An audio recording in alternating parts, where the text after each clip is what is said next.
All right, we are live. Awesome. Welcome, blissful parents. Michelle Abraham, your host here. I'm so excited today, you guys. We have an amazing guest with us today, Dr. Jim Taylor. So, welcome, Jim. How are you doing? Well, thank you, and thanks for having me. We'll have a lot of fun and hopefully have some good conversation.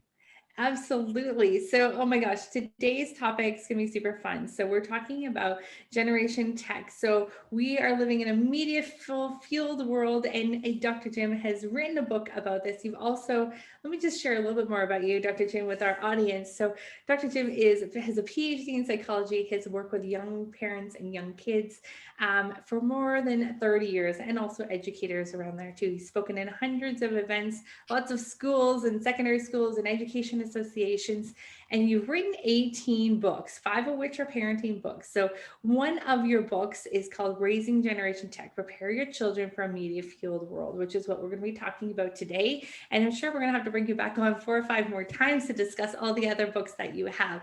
Not only is Dr. Joe an expert in this, but he's also raising 2 teenage daughters himself. So he's right in the muck with the rest of us guys. He's also been on Huffington Post and Psychology Today. His work has been published there as well. And you can find him at drjimtaylor.com. So, Dr. Jim, thank you so much for joining us today. I'm so excited to dive into what we have to share with our audience today. Let's go. Let's do it. All right. Well, let's just start right with the book. So, you wrote this book. What inspired you to write this book?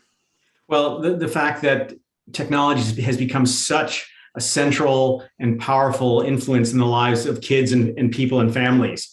And I just felt both professionally, I was seeing it, some of the challenges of technology as well as some of the benefits. And also personally in my family, raising kids in a media fueled world, as my subtitle suggests. And I just felt there was a need for clarity on and helping parents understand what's in front of them, and again, what the challenges are, what the upsides are, and help them provide some guidance in terms of how to navigate this world where, because the train has left the station, we're not going back. And so more than anything, we're getting more immersed. So it's really about how a family can take control of technology rather than technology controlling the kids and the family. Yeah, I love that. My kids are on 9 and 6, and it's funny. You can see the technology starting to to breach that comfort zone for me. I'm like, oh no, this is like too much now. So, how do we get started in approaching this particular subject with our kids? Well, it starts really with the parents. And so you and your partner, if you have a partner of some sort, to really sit down and discuss what you value and what place you want technology to have in your family.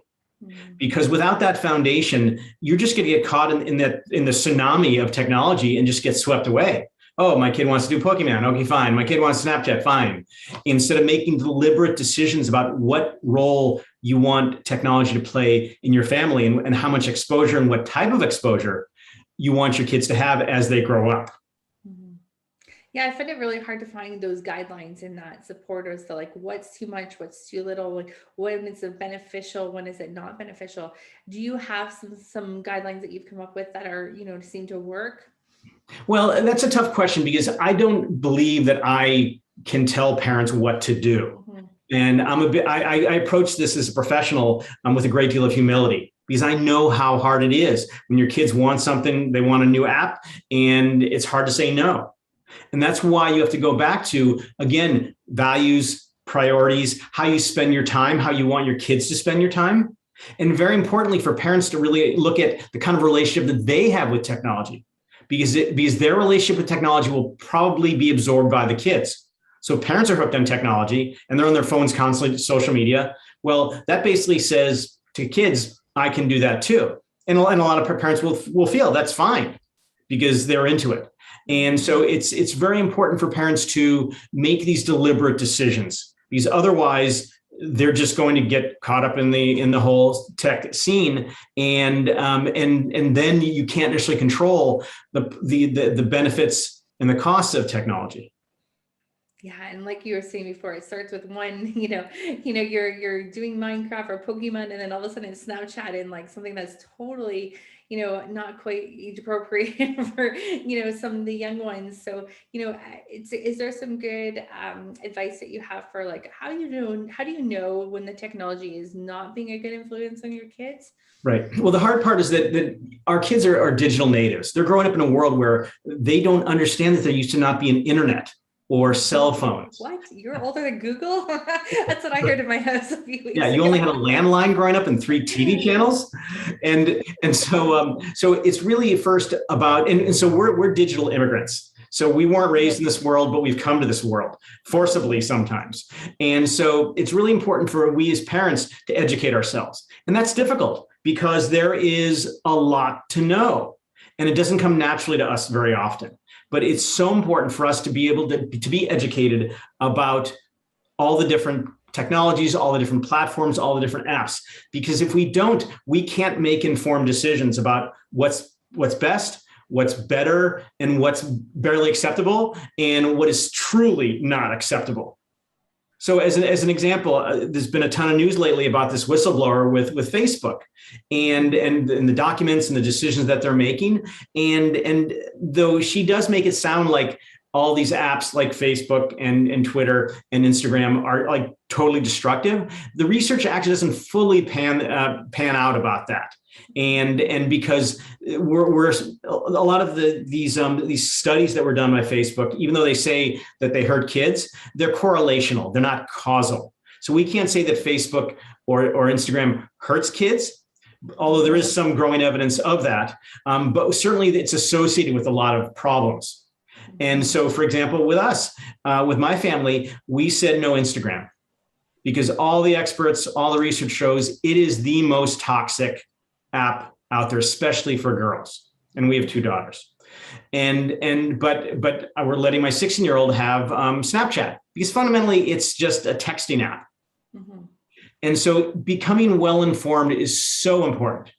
Because then you can look at, well, okay, this one's not so bad. Because the fact is, you can't not let your kids have technology unless you're going to move to, so I don't know, I'm going to make a Canadian reference to northern Saskatchewan or something, where there's no internet, or for us, it might be northern Idaho.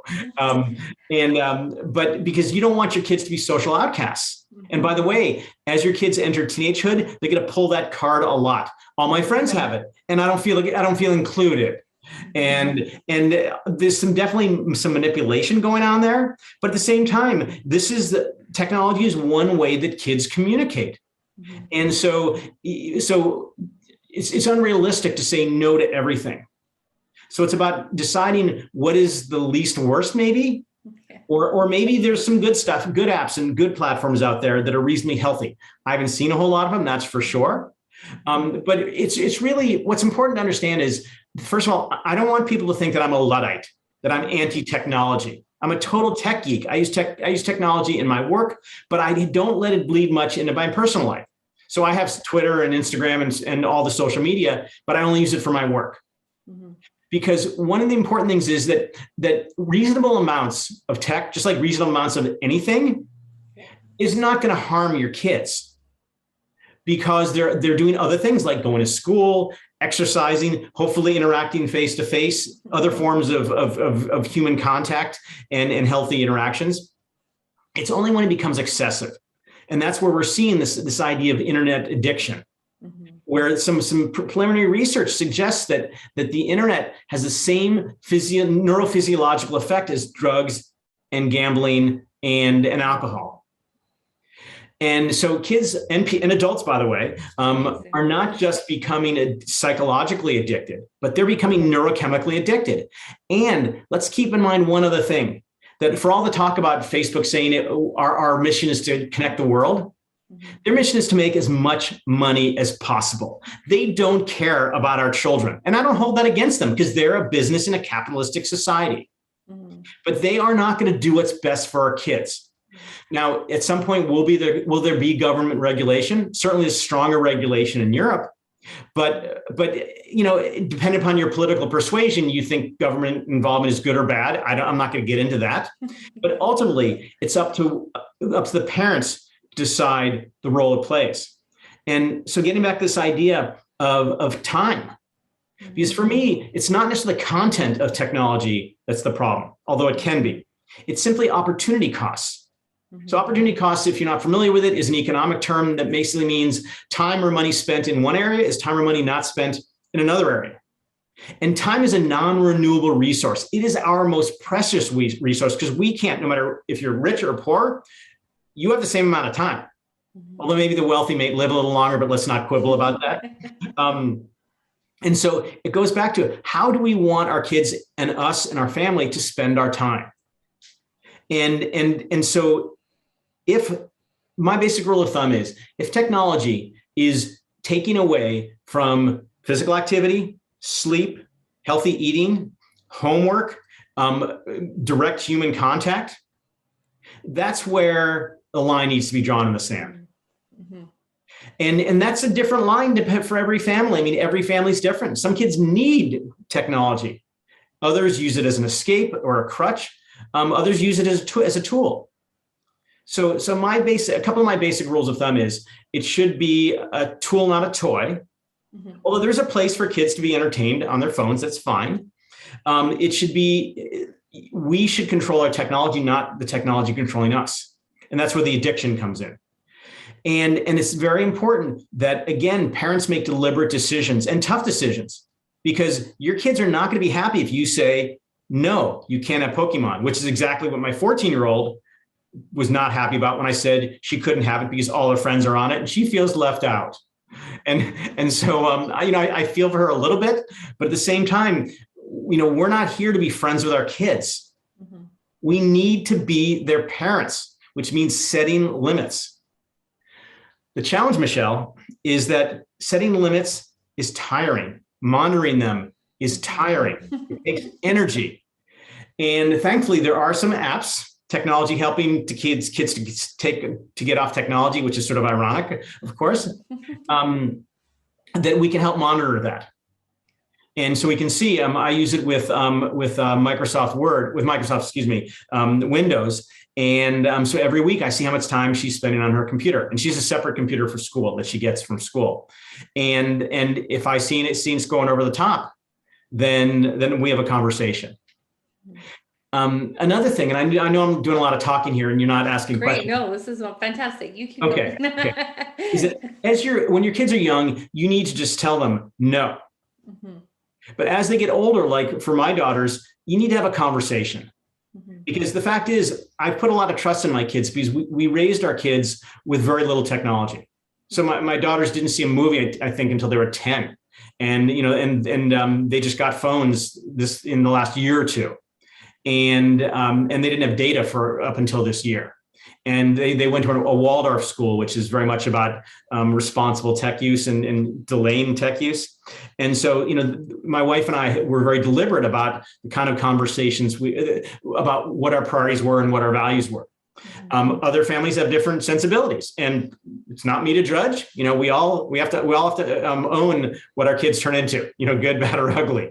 But making those choices, and then in the high school years, and even the tweens, having conversations so kids can start to learn to make deliberate decisions about their technology. And because ultimately they're out the door, or they're going to college or whatever, and they need to be able to decide and have control over their tech use. At the same time, because it's not just something they can choose. And as a little aside, the big tech spends billions upon billions of dollars a year engaged in developing what's called persuasive technology. Mm-hmm. And it's basically ways to addict your kids and yourself to technology. And whether it's thumbs up or little bonuses you get, or little games you get, or little rewards you get, some very smart people are looking for ways to manipulate us and to turn our attention into dollars. And again, I don't mean to be like the sky is falling here, Chicken Little, but I will say I am trying to be the techies are coming. The techies are coming. And so it's really about, again, we're not going to stop them. We're not going back to the Stone Age or pre-internet days. But the challenge, I think, has been that technology has evolved and been introduced before we have time to examine the implications. So Facebook, what a great idea that we can connect with anybody around the world. Fabulous. Skype, Zoom, all these things, wonderful technology to connect grandparents and workers and so on around the world. Nobody thought that it'd be used to foment political disinformation and tyranny and violence. And the challenge that we have is that the technology is put out there without deliberate thought about its potential positive or negative impact. And so we're just looking in the rearview mirror and we're playing catch up. Mm-hmm. And unfortunately, the onus, the burden is on us, the parents. Yeah, it's hard to keep up with all the new things that are coming out and also then educate yourself on it. And then before you can answer yes or no, can we have it on our phones or can we have it on our iPads and stuff? Holy smokes, it just happens at such a rapid pace. I've definitely seen, the downside of too much screen time, and we have limits on ours. Is there any other things like the time limit or other things that you've seen work well? Like I love my kids to be able to self-regulate themselves on the time. And my daughter seems to do a pretty good job of it. My son, seems to have that addictive, like needs to be on it kind of thing. Right. And I love what you said about going back to those things. Like, is it impacting their health, their eating, their sleeping, all that? And I really love that. So if you find it is, what's the next step? Yeah. Well, I think also within the family is just making sure that the family has priorities. Mm-hmm. So you can play Pokemon or Minecraft, but first you do your homework. First you exercise. Right. And so after 9 o'clock, all technology goes out of the room. Mm-hmm. So my kids just put their phones and their computers out in the hallway and plug them in out there. And so that's really important because to some degree, out of sight, out of mind. Yeah. And it's a very tough balance between teaching your kids to self-regulate, but that's like telling a crack addict to self-regulate. And there's no judgment on crack addicts. I feel for them, but they have no capacity to self-regulate. That's what makes them crack addicts or alcoholics or gamblers or whatever it might be. And so, but nonetheless, as kids get older, we all know about the prefrontal cortex and executive functioning and how it doesn't fully develop until you're in your 20s, and for some people not till their 50s. And so they're simply incapable of regulating their behavior on their own.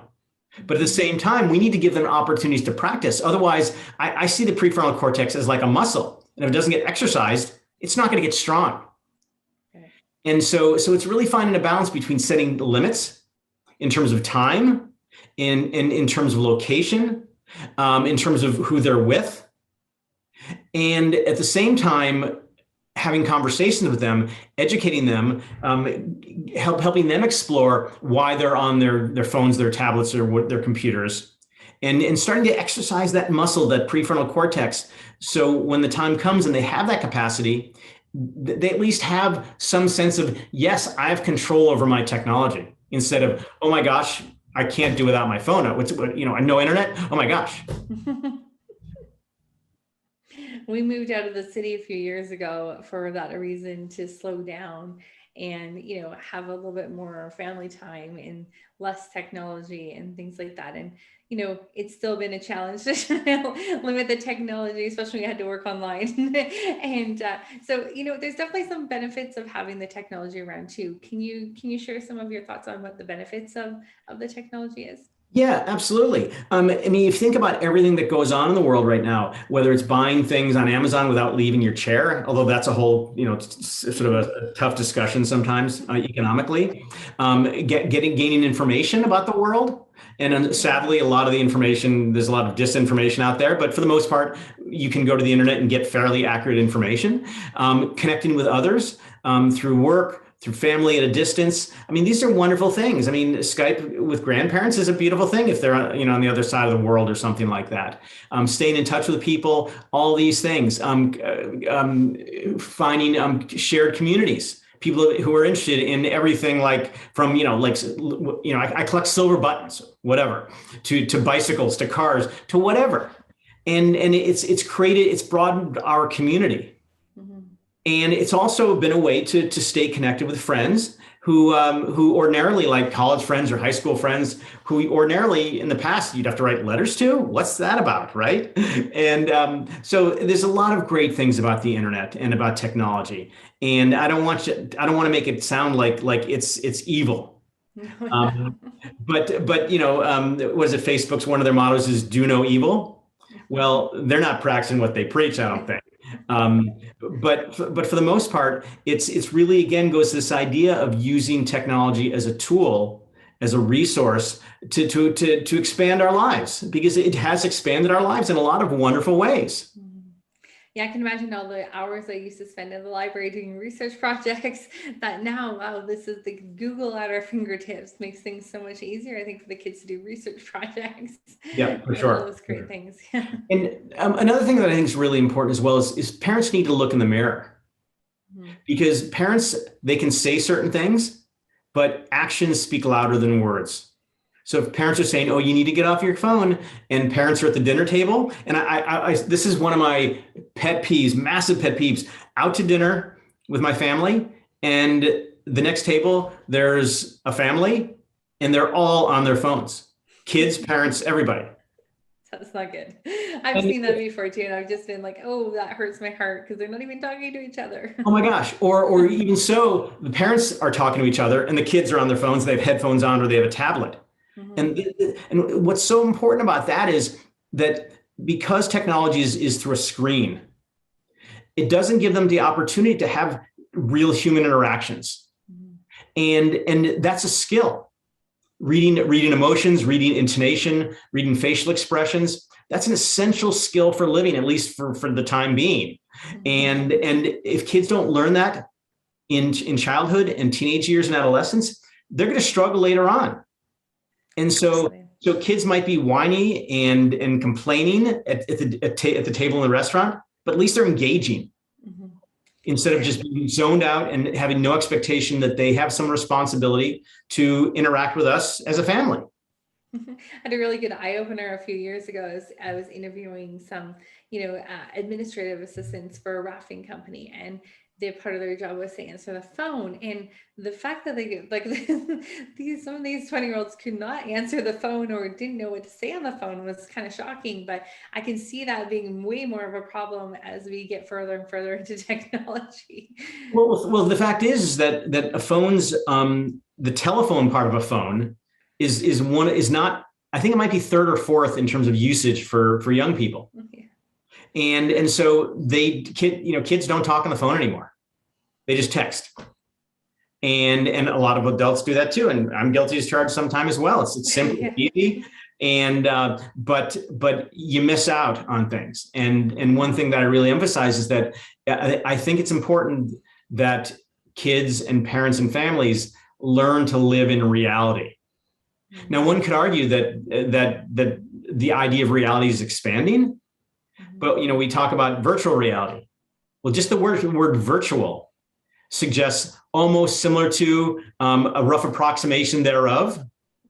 It's not reality. Mhm. And I'm going to cling to this till I die, that reality is face to face, eye contact, body language, facial expressions, all those other things.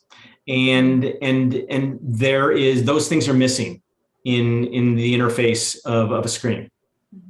Yeah, absolutely. Yeah, and it's interesting too because in my business, I do more Zoom calls like this, where I think a few years ago it would have been a lot of phone calls. So it's nice that you get to see people's faces now, at least on something like this, which is good. But it just can't replace that in person, the in person interactions at all. I don't think.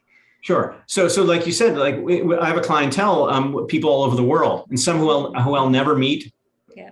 in person, and yet I've developed some great relationships with my clients. And so again, a place where Zoom has really in video conferencing has really helped people expand their reach in terms of businesses, as well as to be able to make better contact with people than over a phone. Yeah, that's awesome. It's interesting. I was just remembering that you have a podcast too, that you also the host of the Raising Young Athletes podcast. Now, do you think that, part of raising young athletes, because they're so active, and do they have less of an addiction to technology, do you think, than the kids that aren't in athletics? To some degree, but it doesn't have to be sports. Again, let's think about time and passions. Right. So if kids are running around a soccer field or skiing or playing tennis or golf or swimming or lacrosse or whatever the sport is, that's time not spent in front of a screen. Right. But it could be theater, it could be music, it could be art. It doesn't matter. Anything that keeps kids off of screens. So my older daughter, she is really into sewing. And so she just asked the other day, can I get a mannequin? And mannequins aren't cheap, but they're not super expensive. But we thought, because she's been drawing a lot of sort of designs and clothing things on an app. And so we decided, my wife and I agreed that we got her one because it'll get her away from her screen. And so I think if you have something that you care deeply about that doesn't involve a screen, you're going to be less connected to the screen because it's not that important. And I'm a big believer that a lot of kids get hooked on technology because they're bored or they're unhappy or they need stimulation. And so it's at their fingertips. They don't have to do anything. They don't have to go outside. They just can lay in bed and be stimulated or entertained or engaged. And so, one of the great defenses against too much tech use is having your kids find something they care deeply about, not involving a screen. Yeah.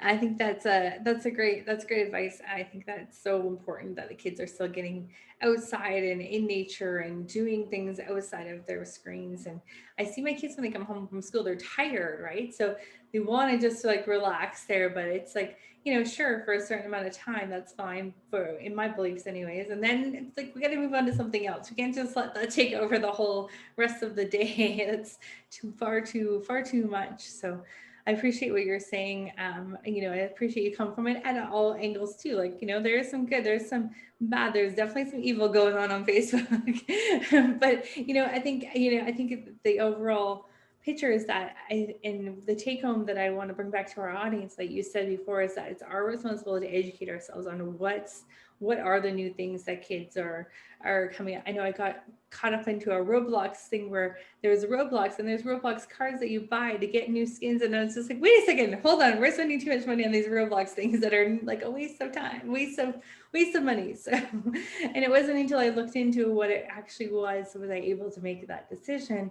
But it moves so quickly for us as parents. Is there a resource or somewhere where you can, other than being immersed in technology ourselves, that we can go to see what's good for kids or not good for kids? Yeah, so there's an organization, I think it's called the Coalition for Commercial Free Kids or something like that. And Common Sense Media is another great one. So, the great thing about the internet, you type in, healthy use of technology for kids, and you get all kinds of resources. That's the beauty of the internet, right? So the internet's not all evil. And so, those are a couple of places to go. And there are a bunch of great books out there as well. Not just mine, of course. And so that's a nice thing about it, is that we have the capacity to be well educated, and it's not that difficult. You just do a search and you type in Instagram or Pokemon or whatever. Again, Common Sense Media has ratings by kids as well as parents about almost every kind of platform, as well as books and games and so on, and movies. And so you can see what other parents are doing too. And so it actually doesn't take that much time. It's more the enforcement that's the challenge. And that's where if you can set very clear boundaries and stay firm, because it's like you're tired, you're hungry, you just want to be able to relax and watch some TV or whatever. But that's the job of a parent. Parenting is hard. You have to make tough decisions. And then fundamentally, so here's something. One of the most dangerous words in parenting is expediency. Expediency. And expediency basically means taking the easy road. Okay, so have the milkshake, that's fine. You can get the app, just leave me alone for a minute. And that's easy to do. Because again, it's hard being a parent. You have to work and you have to take care of the kids and all these other things. But it goes back to, again, values and priorities. Mm-hmm. And the fact that you signed on to be a parent, you can't return them, can you, Michelle? No, you cannot. And so this is the job. Mm-hmm. And the job is to raise your kids to be the healthiest, happiest, most successful, however you define success, most connected in the real sense, people they grow up to become. And so that's where making some of the tough choices and having to be the bad guy is really hard, but so important. And your kids will nag. There's some fabulous research on nagging, and found that on average, kids will nag their parents for something 9 times, and usually by the sixth time, the parents give in. Oh no. Stay strong, parents. Stay strong. Well, that's the thing. You have to be strong, because the fact is, kids have more energy, and they are persistent little guys, and gals. For sure. They will just keep asking, and it's like, no, why? Because why? Because no. And we want our kids to like us, but again, that's not the job. You want them to love you and respect you and appreciate you and value you and be grateful for you, but we're not friends. As long as you live in this house, we'll talk to you about some of the rules, but these are the rules. And speaking of that, another really useful tool that the research shows is very helpful is creating a contract, making things explicit. Okay. And you go online, they have the hundreds of tech contracts, and we basically have a list of all these things of what you can do and what you can't do, when you can do it, when you can't do it, and then consequences. And so clarity is important. And even after the fact, so they a couple of years ago, they signed our tech agreement. They go, well, I want to change it. I don't want to do it anymore. I said, that's fine. We can renegotiate. but as long as this contract is in use, then these are the rules you agreed to. Love it. That's a great idea. So that's a powerful tool. Just the clarity of this is what the expectations are around tech use, including us. Yeah. And so it's setting up that clarity at the beginning, and then having the consistency of the follow through on keeping that up. I know that's where we fall down in some of our parenting at my house, is like keeping consistent and keeping everyone on the same consistency, same page of all that. Right. But that clarity is not only good for the kids, but it's good for us too, because it's very clear. Oh my gosh, you're violating the tech agreement. You need to stop. And you're not going to? Okay, here are the consequences. Right. I love it. So Dr. Jim, you have written 18 books. That's amazing. And 5 of them in the parenting space. I just want to share with our parents before we let you go, what are some of the other books that you've written on? So you have Positive Pushing, How to Raise a Successful and Happy Child. Your Children Are Under Attack, how popular culture is destroying your kids' values and how you can protect them. Your Children Are Listening, 9 messages they need to hear from you. And the one that we're discussing today, we're Raising Generation Tech, Prepare Your Children for a Media-Fueled World. And then Raising Young Athletes, Parenting Your Children in Victory in Sports and Life. Those are amazing sounding books. Which one was your favorite one? Well, I'm very much attached to my first one, Positive Pushing, because it was my first one, and it was very successful. And gosh, I think it's almost 20 years ago I wrote it, and it still resonates. It the value of it hasn't changed. Your Children Are Listening. This has become a very popular parent talk, because I'm a big believer that children become the messages they get the most. And it used to be, Michelle, that parents had a great deal of control over the messages their kids got, because a house was an opaque membrane. All that could come through was, radio and 3 TV channels. But now it's not even semi-permeable. It is totally fluid, where information is coming through many platforms into the house. And we control those messages by the schools we send our kids to, houses of worship if you're people of faith, civic organizations, sports activities, and organizations, in neighborhoods we live in. So and it used to be that because we control those messages by choosing where to be and or where having them go to school and so on, we could ensure that most of the messages that they got were messages we wanted them to get. But now it's an uphill battle because the internet is sending messages to kids that a lot of them are just beyond painful, beyond toxic, beyond sickening, and and we can't stop it really. Not completely. We can have filters and things that we can look at their texting and so on, but it's a battle now for our kids to get our messages, the healthy messages. They're being bombarded by messages about wealth and status and power and physical appearance, and from our popular culture. And don't even get me started on popular culture. That other book, Your Children Under Attack, and really the internet is really in and of itself, it's neither good nor bad. It's amoral. It's how it's used. But unfortunately, our world is governed by money. And if you can make money, you will in all likelihood put it ahead of children and people. And so that's where, again, I don't expect big tech to care about our children. It's not their job. Just like, big oil, they started cleaning up because it was bad PR. So again, it just circles back to us. The onus is on us, both in terms of the relationship we have with technology, the relationship we allow our kids to develop with technology, the kind of people we surround ourselves with in terms of their relationship to technology. And so, when our kids go over to neighbors' houses, their friends' houses, what's going on there?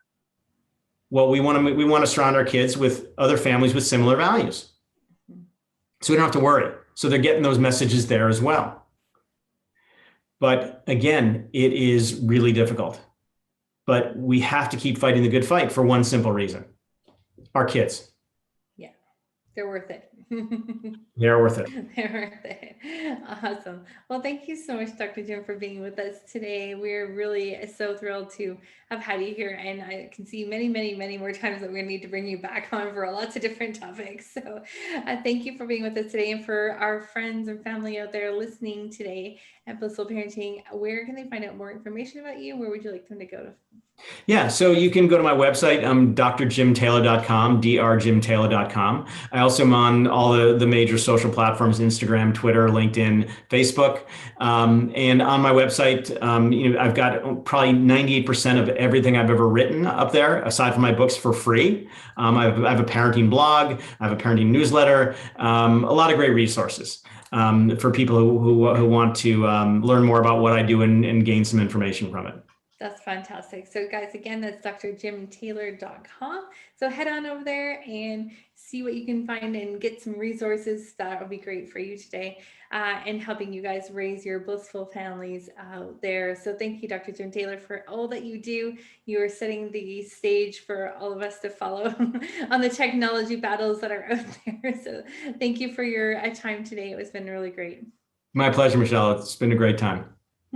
Blissful parents out there, see you again next week. Go out there and have a great week. Thank you.